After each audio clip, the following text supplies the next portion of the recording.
Hallelujah. Hallelujah. मत्ती 12 और उसका पहला वचन। सबसे पहले परमपिता परमेश्वर अपने इन वचनों में कहते हैं, उस समय यीशु शब्द के दिन खेतों में से होकर जा रहा था और उसके चेलों को भूख लगी, तो वे बालें तोड़ तोड़ कर खाने लगे। फरीसियों ने यह देखकर उससे कहा, देख तेरे चेले वह काम कर रहे हैं जो शब्द के दिन करना उचित नहीं। उसने उनसे कहा, क्या तुमने नहीं पढ़ा कि दाऊद ने जब वह और उसके साथी भूखे हुए तो क्या किया? वह कैसे परमेश्वर के घर में गया और भेंट की गई रोटियां जिन्हें खाना न तो उसे उचित था और न वह खा सकता था, न उसके साथियों को, पर केवल याजकों को उचित था। या क्या तुमने व्यवस्था में नहीं पढ़ा कि याजक सब्त के दिन मंदिर में सब्त के दिन की विधि को तोड़ने पर भी निर्दोष ठहरते हैं? पर मैं तुमसे कहता हूं कि यहाँ वह है जो मंदिर से भी बड़ा है। यदि तुम इसका अर्थ जानते तो मैं दया से प्रसन्न होता हूँ, बलिदान से नहीं, तो तुम निर्दोष को दोषी न ठहराते। मनुष्य का पुत्र तो शब्द के दिन का भी प्रभु है। तो सबसे पहले यहाँ पे शब्द का दिन बताया गया है। तो इसमें सबसे पहले सब्त के दिन का अर्थ क्या है, सब्त के दिन का महत्व। बाइबल में इसके बारे में कहा गया है कि सब्त के दिन कोई भी हो जो परमेश्वर को मानता है वो उस दिन कोई काम नहीं करेगा, वो किसी भी प्रकार का काम नहीं करेगा। ऐसा बाइबल में परमेश्वर में कहते हैं कि सब्त के दिन पर हमें कोई भी काम नहीं करना है, ना ही ऐसा मतलब कोई काम ही नहीं करना है। काम करना, क्रिया कोई करनी नहीं है कि हम कुछ करके कुछ पाएं, हमें कुछ पाने के लिए कुछ करना नहीं है। परमपिता परमेश्वर कहते हैं अपने इन वचनों में कि सब्त के दिन का महत्व यह है कि हम उस दिन, कोई भी जो परमेश्वर को मानता है, परमेश्वर को जानता है, वो उस दिन कोई भी काम ना करे और केवल परमपिता परमेश्वर की महिमा करे और उसकी स्तुति आराधना करे और उसके अलावा वो कुछ ना करे। तो यहाँ पर एक बार जब यीशु मसीह सब्त के दिन पर खेतों में से अपने चेलों के साथ जा रहे होते हैं तो चेलों को लगती है भूख और उसके बाद वो लोग क्या करते हैं, वो लोग वहां की बालें तोड़कर खाना शुरू कर देते हैं। क्योंकि इन वचनों में लिखा है कि उस समय यीशु शब्द के दिन खेतों में से होकर जा रहा था और उसके चेलों को भूख लगती है तो वे बालें तोड़ तोड़ कर खाने लगे। यहाँ पर हम देखते हैं कि उन्होंने जो खेत था वो किसी का रहा होगा और किसी ने वहां पर बालें लगाई होंगी, अपनी फसलें वहां पर लगाई होंगी। लेकिन हम यहाँ देखते हैं कि ऐसा लिखा गया है कि चेलों को भूख लगी और उन्होंने बाल तोड़ तोड़ कर खाना शुरू कर दिया। तो इन वचनों से हमें यह देखने को मिलता है कि उनको किसी की भी आज्ञा की जरूरत नहीं थी, उनको किसी की भी आज्ञा की जरूरत नहीं थी। वचन में ये नहीं लिखा है कि खेत के मालिक से उसने पूछा फिर जाके उन्होंने तोड़ा फिर खाया। ऐसा लिखा गया है कि उन्हें भूख लगी और उन्होंने खाना शुरू कर दिया, उन्होंने खाना शुरू कर दिया, बालें तोड़ तोड़ कर खाना शुरू कर दिया। तो यहाँ पर हम एक चीज यहाँ पर हमको मतलब यह जानने के लिए मिलता है परमपिता परमेश्वर की ओर से एक शिक्षा हमें यहाँ पर मिलती है कि जब परमपिता परमेश्वर हमारे साथ हो, जब यीशु मसीह हमारे साथ हो, तो ये दुनिया की सारी चीजें हमारी हैं। क्योंकि वचन में परमपिता परमेश्वर कहते हैं कि जहां तक तुम्हारी नजर जा रही है वो सारी की सारी चीजें मेरी हैं और वो सब मैंने तुम्हें दी हैं कि तुम्हारे लिए यूज हो और तुम उसे यूज करो। इस वचन को यहाँ पर हम देखते हैं कि चेलों ने इस वचन को महत्व दिया और इस वचन को अपने लिए पूरा किया। और यही बात यहाँ पर भी लिखी गई है कि जब यीशु मसीह उनके साथ थे तो उन्होंने देखा खेतों में बाली लगी है, उन्होंने किसी से नहीं पूछा, ना ही वहां के मालिक से, ना उस खेत के मालिक से किसी से पूछा। वचन में लिखा है कि उन्होंने तोड़ तोड़ कर खाना शुरू कर दिया और वो खाने लगे। जो ये पहला वचन है इसमें हमें ये शिक्षा मिलती है कि जब हमारे जीवन में हमारे आसपास यीशु मसीह की उपस्थिति, परमपिता परमेश्वर की उपस्थिति हमारे आसपास बनी रहती है तो हमें किसी की भी आज्ञा की जरूरत नहीं है, हमें किसी की भी चिंता करने की जरूरत नहीं है। केवल परमेश्वर हमारे साथ है तो हमें किसी चीज की डर नहीं, किसी बात का भय नहीं और हम कोई भी काम बेधड़क बिना किसी डर के हम कर सकते हैं, बिना किसी भय के कर सकते हैं। तो फरीसियों ने यह देखकर उनसे कहा, देख तेरे चेले वह काम कर रहे हैं जो शब्द के दिन करना उचित नहीं।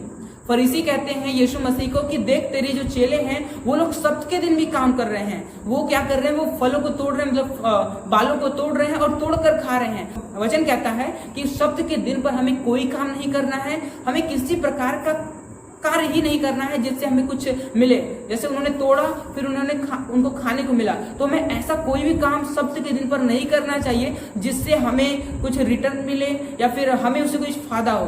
तो हमें ऐसा नहीं करना है। सब्त के दिन पर कहा गया है कि शब्द के दिन पर हमें केवल परमपिता परमेश्वर की महिमा करनी है, उनको महत्व देना है और उनको समय देना है और इसके अलावा कुछ नहीं करना है। और यही फरीसी देखकर कहते हैं कि देख तेरे चेले क्या कर रहे हैं, वो खेत से बाले तोड़कर खा रहे हैं, जो कि उचित नहीं है शब्द के दिन करना। उसने उनसे कहा, क्या तुमने नहीं पढ़ा कि दाऊद ने जब वह और उसके साथी भूखे हुए तो क्या किया? दाऊद जो कि इज़राइल का राजा था और परमेश्वर की नजर में धर्मी व्यक्ति था, यीशु कहते हैं कि तुम नहीं जानते कि उसने क्या किया? वह कैसे परमेश्वर के घर में गया और भेंट की गई रोटियां खाई, जिन्हें खाना न तो उसके लिए उचित था न उनके साथियों के लिए उचित था। और वो जो रोटी थी वो केवल याजक खा सकते थे और याजक के अलावा कोई नहीं खा सकता था। रोटी जो कि परमेश्वर को चढ़ाई गई थी उनके वेदी के सामने रखी गई थी। और जब दाऊद और उसके साथी वहां पर आए तो उनको भूख लगी और उसने साउल से कहा कि हमें कुछ खाने को दे। तो फिर उसने कहा कि मेरे पास कुछ भी खाने को नहीं है और मंदिर में कुछ रोटियां पड़ी हुई हैं जो कि परमेश्वर को भेंट की गई हैं, और वो रोटी केवल वही खा सकता है जो याजक हो, जो पवित्र हो, जो शुद्ध हो। तो यह कहा गया, और जिसका वर्णन हमें शमूएल के 21 में देखने को मिलता है। यहाँ पे 21 के 5वें वचन में लिखा है कि दाऊद ने याजक को उत्तर देकर कहा, सच है कि हम 3 दिन से स्त्रियों से अलग रहे, फिर जब मैं निकलता हूँ तब जवानों के बर्तन पवित्र होते हैं। यद्यपि यात्रा साधारण होती है तो आज उनके बर्तन अवश्य ही पवित्र होंगे।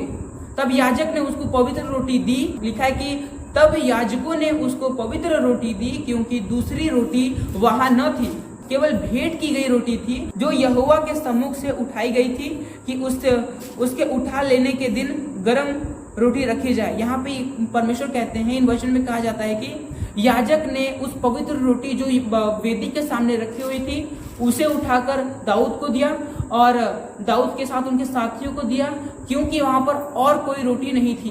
वहां पर और कोई रोटी नहीं थी, इसलिए उन्होंने वह रोटी उठाई और उन्हें दे दी। और वेदी से रोटी उठाने का एक कंडीशन था, एक शर्त था कि अगर आप वेदी पर से रोटी उठाते हो तो आपको तुरंत गर्म रोटियां रखनी होंगी, नई रोटियां आपको वहां पर रखनी होगी परमेश्वर के लिए।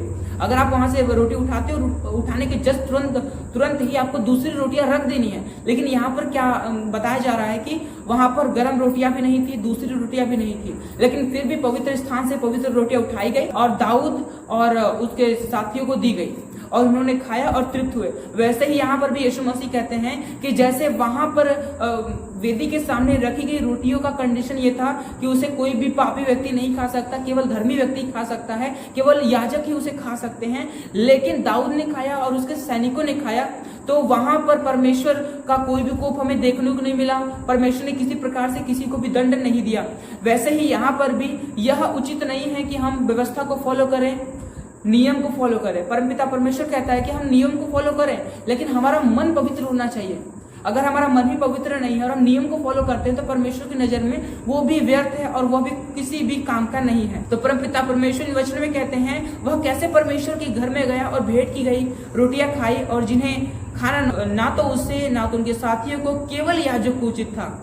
या क्या तुमने व्यवस्था में नहीं पढ़ा कि याजक शब्द के दिन, मंदिर में शब्द के दिन की विधि को तोड़ने पर भी निर्दोष ठहरते हैं? पर मैं तुमसे कहता हूं कि यहाँ वह है जो मंदिर से भी बड़ा है। यहाँ पर ये वचन 6वां वचन हमसे कहता है, पर मैं तुमसे कहता हूं कि यहाँ वह है जो मंदिर से भी बड़ा है। यीशु मसीह वहां पर अपने आप को दिखाते हैं, परमेश्वर को दिखाते हैं कि यहाँ पर जो उपस्थित है, चेलों के बीच में जो उपस्थित है, हमारे बीच में जो उपस्थित है, वो सर्वशक्तिमान महान परमेश्वर है, जिसकी उपस्थिति में हम कुछ भी कर सकते हैं। और परमपिता परमेश्वर अगर हमारे साथ है तो हम कुछ भी कर सकते हैं और परमेश्वर की नजर में वह अधर्म नहीं ठहरेगा। जब हमारे बीच में परमेश्वर उपस्थित हो और हम परमेश्वर के नाम से अगर हम कुछ करते हैं तो परमपिता परमेश्वर हमारा साथ जरूर देता है और वह अधर्म या पाप में गिने नहीं जाते हैं। पर मैं तुमसे सच कहता हूं कि यहाँ वह है जो मंदिर से भी बड़ा है। यदि तुम इसका अर्थ जानते तो मैं दया से प्रसन्न होता, बलिदान से नहीं, तो तुम निर्दोष को दोषी न ठहराते। मनुष्य का पुत्र जो शब्द के दिन का भी प्रभु है।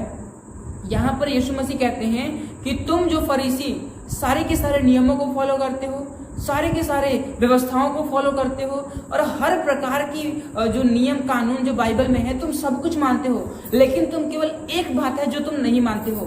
तुम सारी बातों को मानते हो, तुम बाइबल के हर एक व्यवस्था को मानते हो, लेकिन केवल एक बात है कि जो तुम नहीं मानते, वो है तुम अपने दृष्टि में उचित या अनुचित निर्णय नहीं कर पाते हो। तुम अनुचित को उचित ठहराते हो और तुम उचित को अनुचित ठहराते हो। तुम सही से न्याय नहीं करते। तुम जब न्याय करते हो, तुम्हारे सामने जब कोई केस आता है, जब तुम्हें निर्णय करने का मौका आता है, तो तुम देखते हो कि कौन ऊंचा है, कौन नीचा है, कौन बड़ा है, कौन छोटा है, और वो देखकर तुम निर्णय करते हो। इसलिए अगर तुम इसका अर्थ जानते कि सप्त का दिन क्या कहता है, तो मैं दया से प्रसन्न होता, बलिदान से नहीं। यीशु मसीह कहते हैं कि तुम निर्दोष को दोषी ठहराते हो। अगर तुम सही से जानते कि परमेश्वर हमसे क्या कह रहा है और परमेश्वर का वचन तुमसे क्या कहता है, तो तुम जरूर निर्दोष को निर्दोष और दोषी को दोषी ठहराते। लेकिन तुम्हारा स्वभाव ऐसा है कि तुम निर्दोष को दोषी ठहराते हो, और यही कारण है कि तुम परमेश्वर से दूर हो और तुम्हारा मन परमेश्वर से दूर है, और केवल तुम दिखावे के लिए परमेश्वर के पास आते हो। मनुष्य का पुत्र तो सप्त के दिन का भी प्रभु है। यीशु मसीह कहते हैं कि जो तुम मानते हो कि सप्त के दिन पर हमें कुछ भी काम नहीं करना है, लेकिन तुम यह भी जानो कि जो मनुष्य का पुत्र है, जो परमेश्वर के द्वारा भेजा गया है, वह इस दिन का भी प्रभु है। तुम इस दिन भी उसकी महिमा कर सकते हो। तुम परमेश्वर की महिमा इस दिन भी कर सकते हो, और तुम्हें इसके लिए कुछ भी व्यवस्था या फिर किसी भी नियम को मानने की जरूरत नहीं है, क्योंकि वचन में लिखा है, यीशु मसीह कहते हैं कि जो व्यवस्था पे चलता है वो नाश किया जाता है, और जो वचनों पे चलता है वो बचाया जाता है और उसके प्राण बचाए जाते हैं। तो इस पूरे के पूरे वचन में सप्त का जो दिन है, क्योंकि इस दिन परमपिता परमेश्वर ने इजराइलियों को मिस्रियों के चुंगल से आजाद करवाया था। परमेश्वर ने कहा था कि तुम इस दिन को सप्त का दिन मानना, और इस दिन तुम कोई काम नहीं करना, और केवल तुम उस काम को याद करना जो मैंने तुम्हें मिस्रियों के चुंगल से 450 वर्षों से, जो तुम मिस्रियों के बीच में थे, मतलब बंधुआई में थे, तुम नौकर बना लिए गए थे, तुमसे बहुत काम लिया गया, लेकिन तुम यह जानो कि मैंने तुम्हें वहां से छुड़ाया है, दासत्व से छुड़ाया है, और जिस प्रकार से मैंने तुम्हें छुड़ाया है, तुम उन सारी घटनाओं को तुम इस दिन याद करना, और ये तुम नित्य करना, हर साल करना, हर समय करना। और जब ये सप्त का दिन आए तो तुम्हें कोई भी काम नहीं करना है, केवल परमेश्वर के कामों को याद करना है। तो सप्त के दिन का महत्व ये था। और इन वचनों से यीशु मसीह बताते हैं कि जो बीत गई वो बातें अब हमें मानने की जरूरत नहीं है, क्योंकि वचन में यीशु मसीह कहते हैं कि जो व्यवस्था पे चलता है वो नाश किया जाता है। और ये जो है एक व्यवस्था की बातें हैं, नियम की बातें हैं, एक नियम और कानून है जिसको परमेश्वर के मानने वालों को फॉलो करना चाहिए। लेकिन यीशु मसीह कहते हैं तुम्हें कुछ नियम फॉलो करने की जरूरत नहीं है, तुम्हें कुछ भी करने की जरूरत नहीं है, केवल तुम बस इतना करो कि मेरे वचनों को मानो और उस पर चलो। जो अच्छा और सच्चा है उसे मानो, और जो व्यर्थ की बातें हैं उस पर ध्यान ना दो, और जो धर्म के काम है तुम वो करो। तुम उचित न्याय करो, झूठी साक्षी न दो, किसी को फंसाओ नहीं, और हर प्रकार से तुम अच्छी रीति से परमेश्वर के वचनों पर चलो। अगर तुमने गलत किया है तो परमेश्वर के सामने आओ, माफी मांगो। तो इस छोटे से वचन में यीशु मसीह हमें केवल दो संदेश देना चाहते हैं। पहले वचन में देना चाहते हैं, और दूसरा 7वें वचन में देना चाहते हैं। तो पहले वचन में यीशु मसीह कहते हैं कि तुम कुछ भी करो, संसार कुछ भी कहे, तुम्हें उस पर ध्यान देने की जरूरत नहीं है, क्योंकि मैं तुम्हारे साथ हूं। तो तुम्हें किसी से डरने की जरूरत नहीं है, क्योंकि यह सारी सृष्टि मैंने रची है और सब कुछ तुम्हारा है, और तुम्हें किसी से डरने की जरूरत नहीं है। यहाँ पर यीशु मसीह हमें निर्भय होने के लिए कह रहे हैं कि तुम मनुष्य से निडर हो जाओ, और जो तुम जो भी करोगे उसमें मैं तेरा साथ दूंगा, क्योंकि तुमने दूसरे के खेत से बाल चुराई है और तुमने खाया है, वो उचित है। जब तक तुम वचन पर चलते रहोगे, मेरे साथ बने रहोगे, तब तक तुम जो कुछ भी करोगे वो सारी चीजें सत्य होंगी, सही होंगी। पुराने नियम में घटना है जब एक व्यक्ति मूसा, जिसने इजराइलियों के लिए, उसने देखा कि एक मिस्री इजराइली पर अत्याचार कर रहा है, उसे गुस्सा आया और जाकर उसने उसको मारा और रेत में दबा दिया।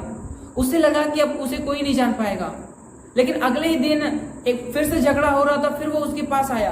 तो तभी के इजराइली ने कहा कि अब तू क्या करेगा, फिर से तू हमें मारने आया है और हमें मारकर जमीन में गाड़ देगा। जैसे उसने ये बात सुना तो ये बातें सारे नगर में फैल गए, तुरंत वहां से भाग गया। लेकिन हम ये देखते हैं कि उसके साथ थोड़ी सी भी बुराई नहीं हुई, क्योंकि परमेश्वर उसके साथ था। उसने जो किया उचित किया, क्योंकि गलत करना परमेश्वर की नजर में अच्छा नहीं है। और गलत करना परमेश्वर की नजर में अच्छा नहीं है और हमें सदैव सत्य का साथ देना चाहिए। अगर कोई गलत करता है तो हमें उसे समझाना और उसे सही रास्ते पर लाना चाहिए, क्योंकि ये पुराने नियम की बातें हैं। तो उसने हत्या किया लेकिन परमपिता परमेश्वर ने माफ किया, लेकिन हमें परमपिता परमेश्वर यीशु मसीह नए नियम में ये आज्ञा देते हैं कि हमें हत्या नहीं करना, क्रोध नहीं करना और किसी के विरोध में गलत बातें नहीं करना। अगर सामने वाला आपको परेशान करता है तो फिर भी सह लो, कुछ मत बोलो। तो यीशु मसीह नए नियम में ये सारी बातें कहते हैं, लेकिन पुराने नियम में ऐसा नहीं है। अगर आपके साथ कोई गलत कर रहा है तो आप उसका जवाब दे सकते हैं, आप उसको मार सकते हैं, परमेश्वर आपके साथ है। और उसके लिए परमपिता परमेश्वर ने कुछ विधियां ठहराई थी। पहला, अगर आपसे कोई गलती होता है तो उस गलती के तहत आप बलिदान करें।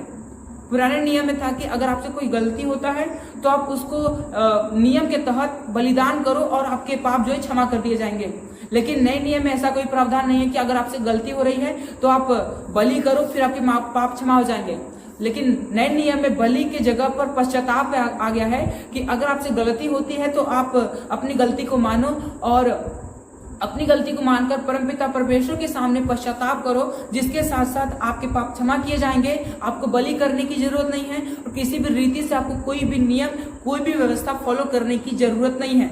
और यहाँ पर आगे परमपिता परमेश्वर कहते हैं कि इन वचनों में 7वें वचन में कहते हैं कि यदि तुम इसका अर्थ जानते तो मैं दया से प्रसन्न होता, बलिदान से नहीं, तो तुम निर्दोष को दोषी न ठहराते। कि उस समय यीशु मसीह से पहले लोग व्यवस्था को फॉलो करते थे, पुराने नियम को फॉलो करते थे और वो लोग बलि भी किया करते थे। इसलिए यीशु मसीह ने कहा कि अगर तुम सत्य को जानते और सत्य से तुम्हारी प्रीति होती तो तुम बलिदान न करते, बल्कि मैं तुम्हारी दया से प्रसन्न होता। तुम बलिदान की जगह तुम दया करो और बलिदान की जगह तुम दया करोगे तो मैं तुमसे प्रसन्न होऊंगा। लेकिन तुम बलिदान ही करते हो और तुम्हारा मन दूर है।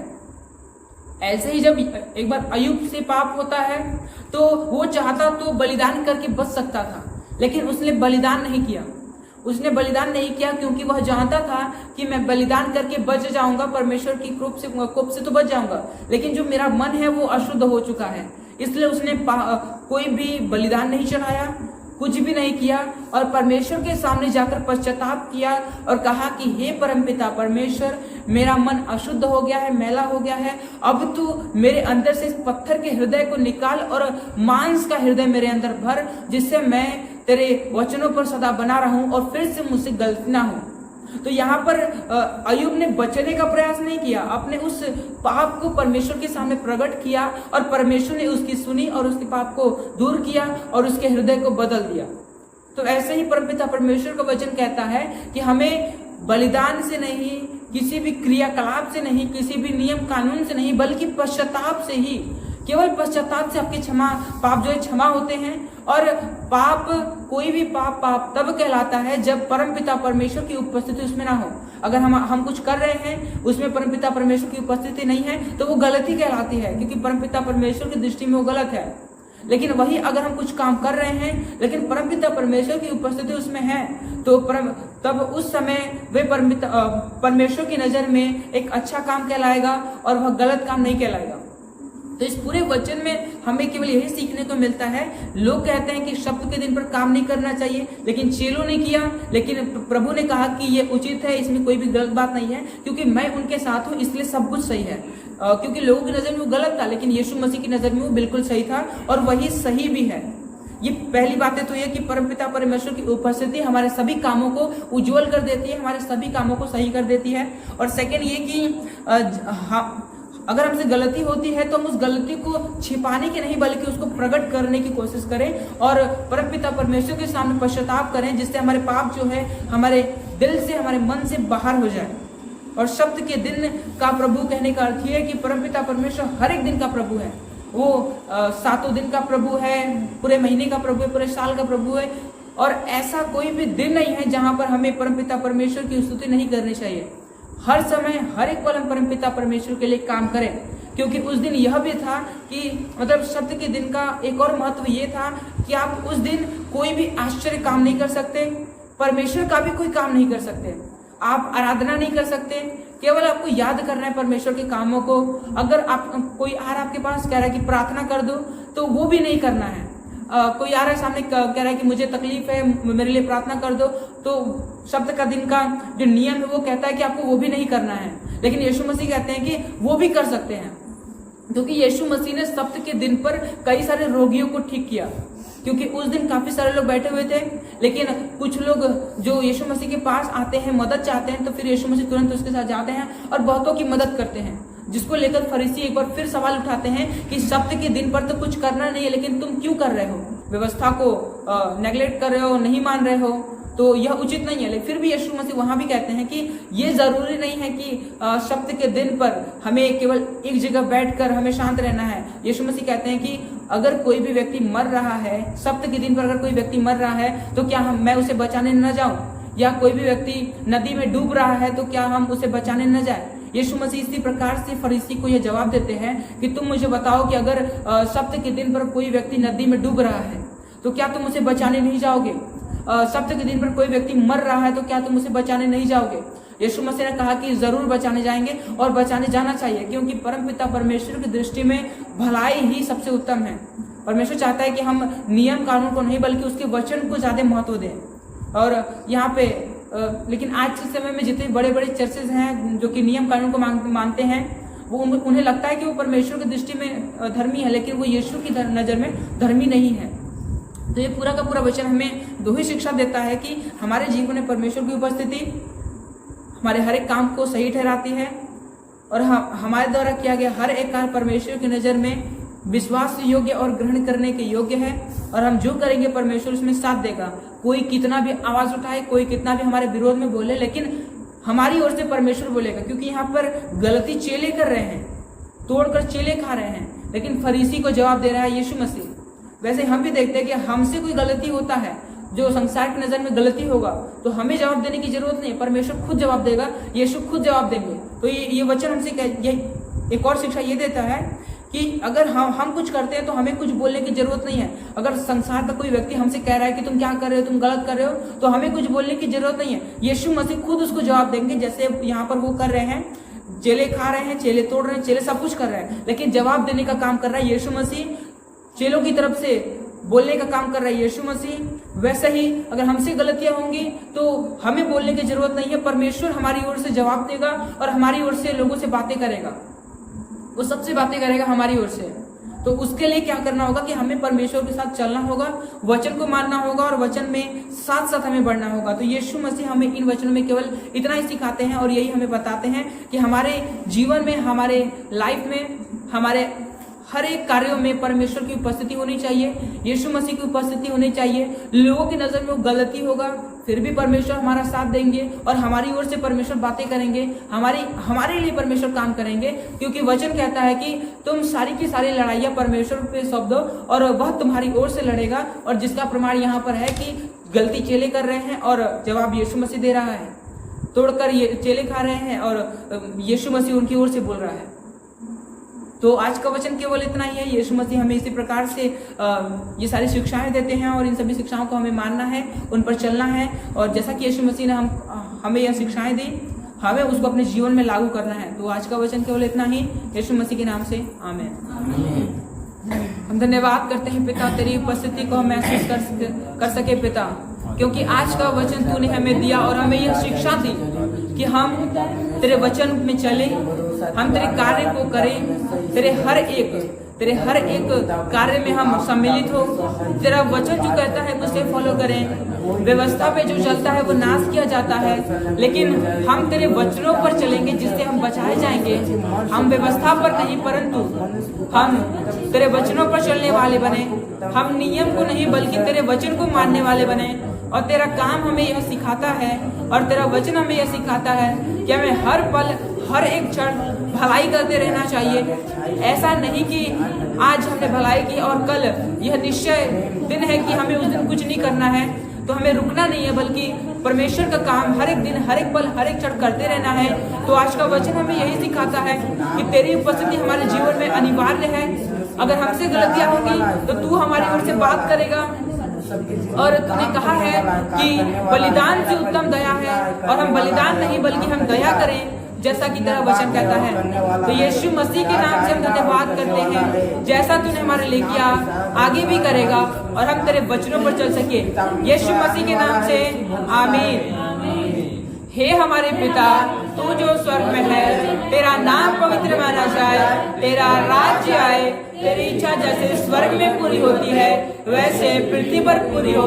हमारे दिन भर की रोटी आज हमें दे, और जैसे हमने अपने अपराधियों को क्षमा किया वैसे हमारे अपराधों को क्षमा कर, और हमें परीक्षा में न डाल परंतु बुराई से बचा, क्योंकि राज्य, पराक्रम और महिमा सदा तेरा ही है। आमीन। पिता, पुत्र और पवित्र आत्मा की महिमा हो, जैसे वह आदि में थी, अब है और अनंत काल तक सदा रहेगी। आमीन। यीशु मसीह की जय। हालेलुया, हालेलुया, हालेलुया, यीशु मसीह की जय, यीशु मसीह की जय, यीशु मसीह की जय।